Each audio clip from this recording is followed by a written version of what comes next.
16 वर्षों के लंबे इंतजार के बाद गौतमपुरा क्षेत्र को एक बड़ी स्वास्थ्य सौगात मिली है। यहां के प्राथमिक स्वास्थ्य केंद्र को सामुदायिक स्वास्थ्य केंद्र में अपग्रेड करने की मंजूरी मिल चुकी है। मुख्यमंत्री डॉक्टर मोहन यादव की स्वीकृति और देपालपुर विधायक मनोज पटेल के लगातार प्रयासों से यह मांग पूरी हुई है। वर्षों से क्षेत्रवासी बेहतर स्वास्थ्य सुविधाओं के लिए संघर्ष कर रहे थे, जिसके तहत धरना और भूख हड़ताल जैसे आंदोलन भी उन्हें करना पड़े। अब सीएचसी बनने से गौतमपुरा सहित आसपास के दर्जनों गांवों के हजारों लोगों को विशेषज्ञ स्वास्थ्य सेवाएं स्थानीय स्तर पर उपलब्ध होगी। गंभीर मरीजों को उपचार के लिए इंदौर या अन्य शहरों की ओर कम जाना पड़ेगा। क्षेत्रवासियों ने इस निर्णय का स्वागत करते हुए इसे स्वास्थ्य व्यवस्था को मजबूत करने वाला एक ऐतिहासिक कदम बताया है। नीट पेपर लीक मामले की निष्पक्ष जांच और दोषियों के खिलाफ कड़ी कार्रवाई की मांग को लेकर भोरकुआ स्थित टंटिया भील प्रतिमा स्थल पर छात्रों के द्वारा अनिश्चितकालीन धरना आंदोलन लगातार जारी है। इस दौरान कांग्रेस नेता सुनील यादव और मध्य प्रदेश ट्रांसपोर्ट महासंघ के प्रदेश अध्यक्ष संजय अरोरा ने धरना स्थल पहुंचकर छात्रों को अपना समर्थन दिया है। सुनील यादव ने कहा कि छात्रों के भविष्य से खिलवाड़ करने वालों को बख्शा नहीं जाना चाहिए और नैतिक जिम्मेदारी लेते हुए केंद्रीय शिक्षा मंत्री धर्मेंद्र प्रधान के इस्तीफे की मांग भी छात्रों की जायज है। छात्रों ने निष्पक्ष जांच, दोषियों पर सख्त कार्रवाई और न्याय मिलने तक आंदोलन जारी रखने का संकल्प एक बार फिर दोहराया है। और इधर भोपाल में छात्रों के मुद्दे को लेकर प्रदेश की राजनीति भी गर्मा गई है। नेता प्रतिपक्ष उमंग संघार ने आरोप लगाया कि भाजपा छात्रों के साथ हुए कथित बर्बरता पर चर्चा ही नहीं करना चाहती। उन्होंने कहा कि नगरीय प्रशासन मंत्री कैलाश विजयवर्गीय को छात्रों से सार्वजनिक रूप से माफी मांगनी चाहिए। सिंघार ने स्पष्ट किया कि जब तक मंत्री माफी नहीं मांगते तब तक कांग्रेस विधायक दल अपना विरोध लगातार जारी रखेगा और इस मुद्दे को सदन से लेकर जनता के बीच उठाता रहेगा। मामले को लेकर सत्ता और विपक्ष के बीच एक बार फिर राजनीतिक टकराव तेज हो गया है। इन्होंने जो बात कही थी और आपने क्या जवाब दिया, आपको पता ही है। सदन में आपने क्या जवाब दिया कि सदन में आवश्यकता है बात करने की छात्रों की। क्यों नहीं? प्रदेश के छात्र भी 10 लाख छात्र अगर यहाँ पर दे रहे हैं, नीट की एग्जाम दे रहे, 2 छात्रों की मौत हो गई, परीक्षा दे दी, बात परीक्षा हो गई। वहाँ मध्य प्रदेश के लोगों ने भी लाठी खाई दिल्ली के अंदर, उनको भी लहू लुहान हुए। अगर उन छात्रों की अगर प्रदेश में अगर सदन में बात नहीं करेंगे तो फिर कहाँ बात करेंगे? अब यार मैं कानून बताऊं तो मीडिया के सामने बोल रहा हो तो मैं बताऊं क्या कानून होता है। कल हुआ, आज सुबह उठाते, ये कौन सा टाइम समय था उठाने का? आखिर नियम प्रक्रिया भी होती कि नहीं?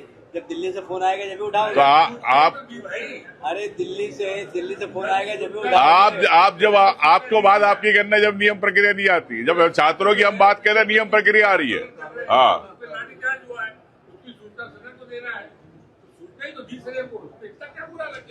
बुरा कहाँ से लगेगा यार? हम हमारा काम करेगा, आप अपना काम करो। किसी को बुरा नहीं लगता है, हमको तो बुरा नहीं लगता। आप इतना कुछ बोलते हो हमको। आपने छात्रों को राष्ट्रद्रोही कह रहे हो। मैंने नहीं बोला।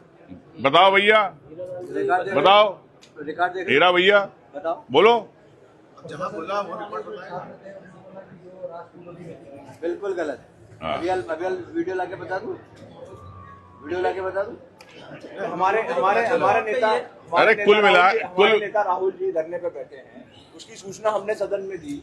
ये हमारी जिम्मेदारी है और किस लिए धरने पे बैठे हैं वो भी आप सबको मालूम है। जिस प्रकार से बर्बरता हुई हमारे नौजवानों के कल क्यों नहीं गए यार वहाँ पर लाठी खाने? आज गए ना, आज गए जब सब अस्पताल वही पहुंचे। सूचना हम आपको दी और आपने इसने इतना गैर जिम्मेदाराना बयान आपने दिया, उसका विरोध। मेरा बयान जिम्मेदार भरा है, मैं गारंटी से कह रहा हूँ। प्रदेश के छात्रों से माफी मांगो। असंवेदनशीलता मांग ली, मत मांगो, नहीं मांगना मत मांगो। 2 छात्रों ने आत्महत्या करी है, 2 छात्रों ने। बहुत संवेदनशील विषय है।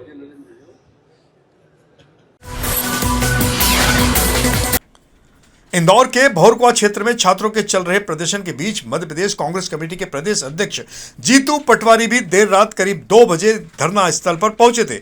उनके साथ पार्षद कुणाल सोलंकी भी मौजूद थे। दोनों नेताओं ने छात्रों का हौसला बढ़ाते हुए उनकी लड़ाई में साथ देने का आश्वासन दिया है। पटवारी ने कहा कि राहुल गांधी और पूरी कांग्रेस पार्टी छात्रों के समर्थन में खड़ी है। इस दौरान उन्होंने छात्रों के साथ बैठकर सेव परमल का भी लुत्फ उठाया। बाद में मौके पर पहुंची पुलिस ने बिना अनुमति चल रहे प्रदर्शन का हवाला देते हुए पटवारी से धरना स्थल खाली करने को कहा। जब नहीं माने तो पुलिस ने उन्हें हिरासत में ले लिया।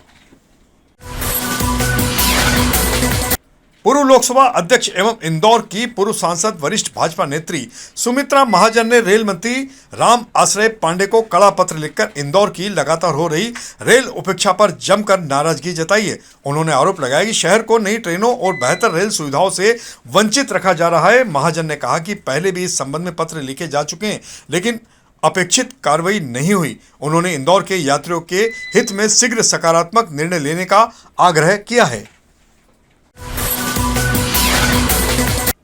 इंदौर पुलिस के नशे से दूरी जरूरी अभियान के तहत अभय पेशाल में पेंटिंग, रंगोली, स्लोगन, कविता, निबंध और ओपन माइक प्रतियोगिताओं का आयोजन किया गया। पुलिस आयुक्त संतोष कुमार सिंह ने दीप प्रज्वलन कर कार्यक्रम का शुभारंभ किया और युवाओं को नशे से दूर रहने व समाज को जागरूक करने की शपथ दिलाई।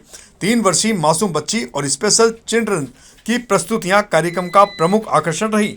प्रतियोगिताओं के विजेताओं को अभियान के समापन समारोह में सम्मानित भी किया जाएगा, जबकि सभी प्रतिभागियों को प्रमाण पत्र प्रदान किए जाएंगे। बरसात के मौसम में संभावित हादसों की रोकथाम के लिए इंदौर नगर निगम ने बुधवार को छावनी क्षेत्र के अत्यंत जर्जर भवन को ध्वस्त कर दिया।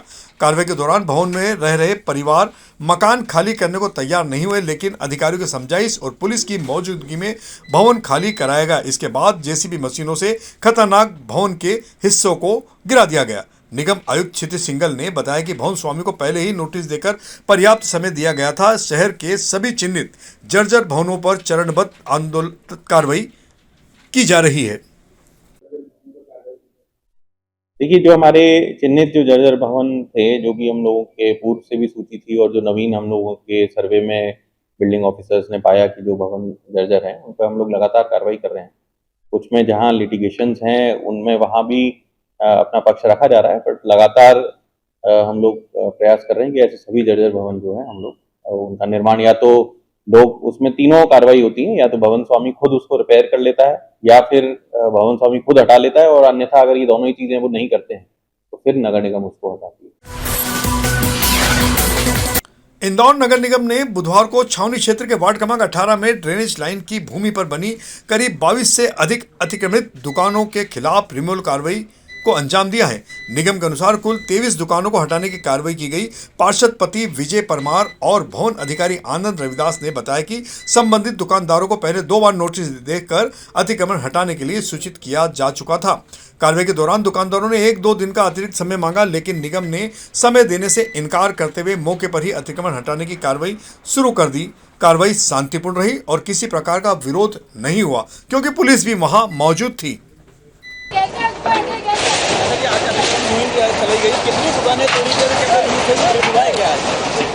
आज कोई न्यूसेंस क्रिएट नहीं हुआ। जोन क्रमांक 17 वार्ड क्रमांक 18 के अंतर्गत जो ड्रेनेज लाइन अमृत की तरफ से ड्रेनेज लाइन डल रही थी, इसमें 22 गुमटियाँ सड़क में रोड इसमें ड्रेनेज लाइन में ज़्यादा बाधक थी। इन 22 गुमटियों को हटाने की कार्रवाई आज की जा रही है और किसी भी प्रकार का कोई भी मतलब ना तो किसी के द्वारा न्यूसेंस क्रिएट किया गया और कोई भी मतलब समस्या ज़्यादा उत्पन्न नहीं हुई। ये बड़ा सौभाग्य का विषय हमारे वार्ड क्रमांक 18 के लिए कि हमारे विधायक तुलसी सिलावट जी के नेतृत्व में, महापौर पुष्पेंद्र भार्गव जी, विधायक रमेश मेंदोला जी के नेतृत्व में, पार्षद सोनाली परमार के मार्गदर्शन में हमारे रेवती बरदरी भोरासला के लिए अमृत 2 की एक हमारी ड्रेनेज लाइन जारी है। उसमें 22 दुकानें थी जो सरकारी ज़मीन पर थी और अतिक्रमण में थी, तो उसको आज हटाकर यहाँ पर अमृत 2 की योजना के तहत ड्रेनेज लाइन डाली जा रही है ताकि हमारे रेवती बरदरी भोरासला के समस्त रहवासियों को इसका लाभ मिल सके। इंदौर नगर निगम के बहुचर्चित नामांतरण घोटाले की जांच निर्णायक चरण में पहुंचने की उम्मीद जताई जा रही है। निगम आयुक्त क्षितिज सिंघल ने कहा कि मामले में किसी भी दोषी को बख्शा नहीं जाएगा। प्रारंभिक जांच में ई नगर पालिका पोर्टल में सुरक्षा संबंधी गंभीर खामियां सामने आई है, जिनका फायदा उठाकर रिकॉर्ड में कथित हेरफेर किया गया। अब पोर्टल पर ओटीपी आधारित सुरक्षा व्यवस्था लागू कर दी गई है और जांच के लिए 2 IT विशेषज्ञों को शामिल किया गया है। संदिग्ध नामांतरण मामले की सुनवाई जारी है। दोषी पाए जाने वालों के खिलाफ आपराधिक प्रकरण भी दर्ज कराए जाएंगे। देखिए, मैं कुछ चीज़ें बहुत क्लियर करना चाहूँगा कि जो 356 करीब जो ये थे, उन सभी में एक तो हमने तत्काल जब सूचना आई, क्योंकि इसमें जब कुछ लोगों के माध्यम से जानकारी आई तो तत्कालीन जो उपायुक्त थे केशव और उन्होंने ये वरिष्ठ अधिकारियों के सामने लाया। हमने तत्काल इन सभी केसेस में वो सुधार कर दिया है कि पूर्व में जिनका नाम था, जिनका बदल दिया गया था, पूर्व में उनका जो नाम था वो वापस ला दिए गए, पहला। दूसरा, ई नगर पालिका में उस समय ये व्यवस्था नहीं थी कि जो लॉगिन होता था उस समय ओटीपी नहीं लिया जाता था, और नामांतरण के समय भी जो चेंजेस करने के लिए जो मॉड्यूल था उसमें ओटीपी नहीं था। हमने चेंज करके लेटर लिखा और उसके बारे में लगातार संपर्क किया। उसके बाद ई नगर पालिका ने पूरे स्टेट के लिए वो चेंज कर दिया। लॉगिन के समय भी अब ओटीपी की व्यवस्था कर दी ताकि इस प्रकार की घटना ना हो कि कोई लॉगिन कोई और मिसयूज कर पाए। लॉगिन के समय जो रजिस्टर्ड मोबाइल नंबर है उस पर ओटीपी भी आएगा। IRCTC 15 सितंबर 2026 को इंदौर से भारत गौरव पर्यटक ट्रेन का संचालन करेगा। 10 और 11 दिन की इस यात्रा में श्रद्धालुओं को पुरी, गंगासागर, गया, वाराणसी और अयोध्या स्थित रामलला के दर्शन कराए जाएंगे। ट्रेन इंदौर, उज्जैन, शुजालपुर, सीहोर, रानी, कमलापति, इटारसी, नरसिंहपुर, जबलपुर, कटनी और अनूपपुर स्टेशनों से होकर गुजरेगी। यात्रा का किराया स्लीपर इकोनॉमी में 19,600 रुपये, थर्ड AC में 31,850 रुपये और 2AC में 41,900 रुपये प्रति व्यक्ति रखा गया है। पैकेज में रेल यात्रा, भोजन, होटल, स्थानीय परिवहन, दर्शनीय स्थल भ्रमण, टूर, एस्कॉर्ट, यात्रा बीमा, सुरक्षा और हाउसकीपिंग की सुविधा भी शामिल है। IRCTC द्वारा भारत गौरव ट्रेन का प्रचालन किया जा रहा है। यह 15 सितंबर को शुरू होगी और यह 10 रात्रि 11 दिवसीय कार्यक्रम रहेगा पूरा, जिसमें इंदौर से आरंभ होकर के इंदौर, उज्जैन, शुजालपुर, सीहोर, संत हिरदाराम नगर, भोपाल और इटारसी, कटनी सभी स्टेशन होते हुए ये पूरी, गंगासागर, गया जी और अयोध्या, वाराणसी का दर्शन कराएंगे। इसमें IRCTC ने 3 स्लैब रखे हैं, जो 3 श्रेणियां रहेगी, जिसमें स्लीपर, थर्ड AC और सेकंड AC है, और तीनों का किराया भी अलग अलग है, जिसमें 19,600 स्लीपर का है, 31,800 थर्ड AC का और 41,900 सेकंड AC का किराया है। इसमें लगभग 700 लोगों की बुकिंग की क्षमता है, जिसमें 200 से अधिक बुकिंग हो चुकी है।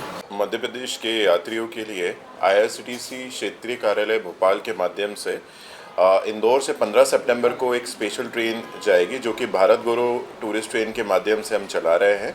इस ट्रेन के अंतर्गत 3 अलग अलग श्रेणियां हैं। सर्वप्रथम स्लीपर क्लास की जो जर्नी रहेगी, उसमें जो पैकेज प्राइस है वो 19,600 प्रति व्यक्ति के हिसाब से रहेगा, और थर्ड AC जो रहेंगे इसमें 3 कोचेस रहेंगे। थर्ड AC का पैकेज प्राइस 31,850 रहेगा, और सेकंड AC का जो रहेगा वो 41,900 प्रति व्यक्ति रहेगा। इसमें खाने के लिए जो रहेगा, boarding, of board, on board दोनों की सुविधा इसमें इंक्लूड रहती है। साथ ही में इसमें नाइट स्टे जो रहेंगे होटल्स में रहते हैं। घूमने के लिए जो सुविधा रहेगी बसेस के माध्यम से रहेगा। हर एक कोच में एक सिक्योरिटी गार्ड रहता है, कोच इंचार्ज रहेगा, और साथ ही में इसमें सेंट्रलाइज अनाउंसमेंट सिस्टम लगा रहता है, ताकि यात्रियों को जब भी नेक्स्ट डेस्टिनेशन रहेगा तो उतरने से पहले हम पूर्व में जानकारी प्रदान कर सकें।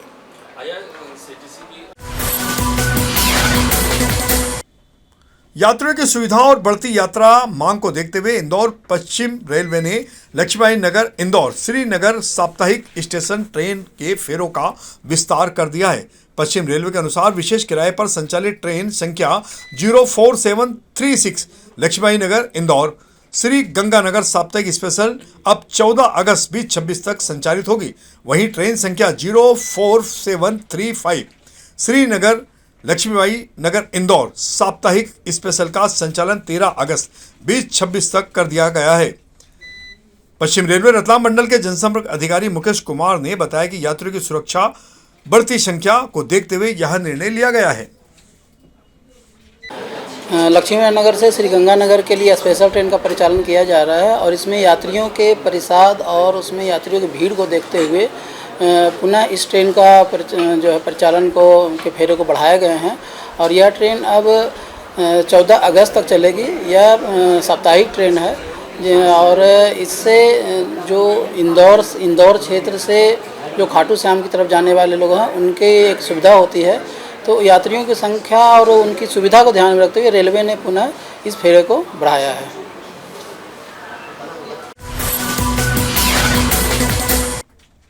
इंदौर नगर निगम के चर्चित नामांतरण घोटाले में एक और गंभीर शिकायत सामने आई है। हुजूरगंज क्षेत्र के एक परिवार ने आरोप लगाया कि उनकी सहमति के बिना संपत्ति के रिकॉर्ड में बदलाव कर नया खाता खोला गया और दूसरे व्यक्ति के नाम नामांतरण कर दिया गया। शिकायत के अनुसार उनके स्वामित्व वाले प्लाट क्रमांक 69 को रिकॉर्ड में प्लाट क्रमांक 70 दर्शाया गया, जबकि उनके अनुसार इस नंबर का कोई अस्तित्व ही नहीं है। पीड़ित परिवार ने निगम आयुक्त से मामले की निष्पक्ष जांच, रिकॉर्ड में हुई कथित हेराफेरी की पड़ताल और दोषियों के खिलाफ एफआईआर दर्ज करने की मांग की है। और इधर इंदौर में मंत्री कैलाश विजयवर्गीय की विधानसभा में नीट परीक्षा और छात्रों पर कथित टिप्पणी के विरोध में सामाजिक कार्यकर्ता प्रहलाद पांडे और उनकी धर्मपत्नी श्रीमती सरिता पांडे संविधान की प्रतियां लेकर उनके नंदा नगर स्थित निवास पर पहुंच गए। भारी पुलिस बंदोबस्त के बावजूद दोनों मंत्री के घर तक पहुंचने में सफल रहे, जिससे सुरक्षा व्यवस्था पर भी सवाल उठ रहे हैं। लेकिन शांतिपूर्ण विरोध करते ही पुलिस ने दोनों को हिरासत में लेकर थाना परदेसीपुरा पहुंचा दिया। प्रदर्शनकारियों ने आरोप लगाया कि मंत्री के छात्रों के आंदोलन का अपमान किया है और सरकार लोकतांत्रिक विरोध की आवाज को दबाने का प्रयास कर रही है। मेरा नाम प्रहलाद पांडे है और ये मेरी श्रीमती है संगीता पांडे। यहाँ आप लोग आए क्या कहना है? कैलाश जी के जो बयान है 3 बातें उसमें शामिल हैं। पहली बात, कैलाश जी ने कहा है कि ये जो कार्यक्रम है युवाओं का प्रोटेस्ट चल रहा है या जो पेपर लीक हुए हैं उसमें मध्य प्रदेश का कोई लेना देना नहीं है।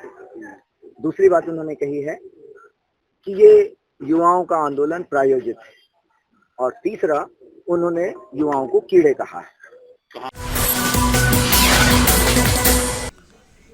जिले में लगाए जा रहे राजस्व शिविरों का बुधवार को कलेक्टर शिवम वर्मा ने निरंजनपुर में निरीक्षण किया। उन्होंने व्यवस्थाओं का जायजा लिया, अधिकारियों से लंबित प्रकरणों की जानकारी ली और नागरिकों से संवाद कर उनकी समस्याएं सुनी।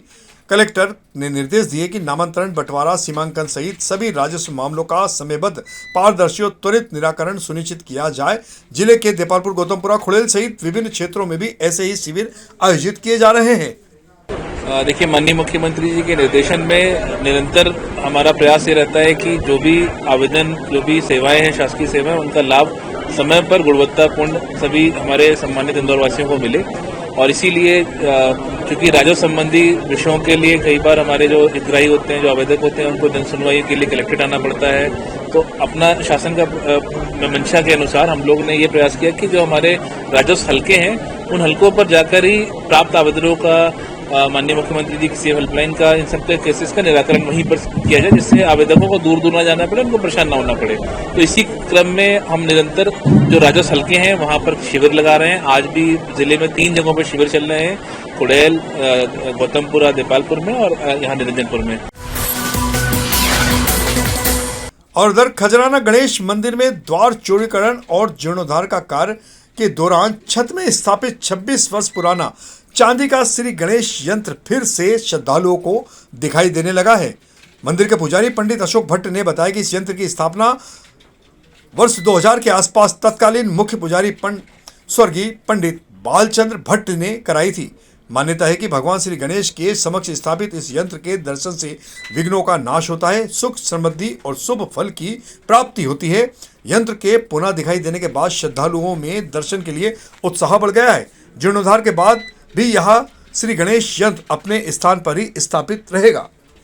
ये गणेश जी के मंदिर में जो ऊपर शिखर पर ये लगा है श्री यंत्र, इसका क्या महत्व है, क्यों लगाया जाता है? भगवान गणेश जी की जो श्री है वो इस यंत्र के अंदर रहती है और ये श्री यंत्र भगवान गणेश जी के मंदिर के गर्भगृह की छत पे लगाया गया है और ये लगभग 25-30 साल पहले पूजन विधि करके लगाया गया था, तब से लगा हुआ है।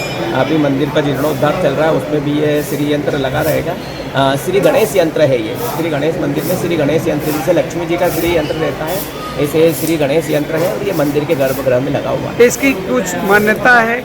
हाँ, ये गणेश जी के जो मंत्र रहते हैं, ओम गंग गणपते नमः, उस प्रकार से सारा ये विधि से लगा हुआ है। तो इसको ऊपर छत पर लगाने का भी कोई कारण है? ये गर्भगृह की छत पर ही लगता है, जो श्री गणेश यंत्र रहता है गर्भगृह के मंदिर के छत तो पर। जितने भी गणेश मंदिर शास्त्रों में हैं, विधान है ऐसा। बड़े गणेश मंदिर हैं जितने भी, क्या उनमें लगे हुए हैं इस तरह के? हाँ, ये दूसरे मंदिरों का मुझे नहीं पता, अपने खजराना गणेश मंदिर पर लगा हुआ है।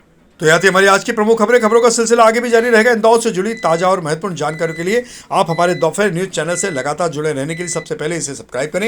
यदि आपके पास भी कोई महत्वपूर्ण खबर या जानकारी हो तो आप दोपहर न्यूज चैनल पर दिए गए नंबर के माध्यम से संपर्क कर सकते हैं।